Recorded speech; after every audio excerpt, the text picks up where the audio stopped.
परिषदेच्या निवडणुकीमध्ये घोडेबाजार सुरू आहे. प्रशांत इंगोले यांनी प्रतिक्रिया दिली.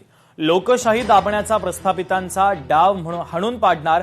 नगरसेवक अपहरण प्रकरणी प्रशांत इंगोले यांनी आता टीका केलेली आहे. आपल्यासोबत प्रशांत इंगोले आहेत. सर, काय आरोप आहे तुमचा की आता तुम्ही विधान परिषदेचे उमेदवार आहात? महाराष्ट्र राज्याच्या नांदेड स्थानिक प्राधिकरण मतदारसंघ जिल्हा नांदेडचा मी उमेदवार आहे. उमेदवार असताना मी 452 यात मतदार आहेत, जे सन्मान्य नगरसेवक आहेत. नगरपंचायत, महानगरपालिका, नगर परिषदेचे हे सन्मान्य सदस्य आहेत. मी प्रचारादरम्यान त्यांना भेटीगाठीसाठी जात आहे, त्यांच्या घरी जात आहे. काही लोक भेटतात, काही लोक तर गायब झालेली आहेत, त्यांचे मोबाईल बंद आहेत. मला हे कळत नाही की लोकशाही जिवंत आहे का? कारण नगरसेवक हे नगराचा सेवक असतो. तो 24 तास त्याची ड्युटी असते.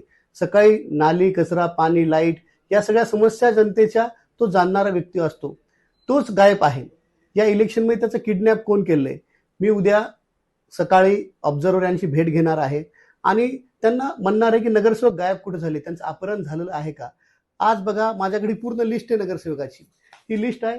याच्यामध्ये नगरसेवकांना काही नगरसेवकाचे फोन लागतात, काही उचलत नाहीत, काही मोबाईल स्विच ऑफ आहेत, नॉट ऑफ कव्हरेज आहेत.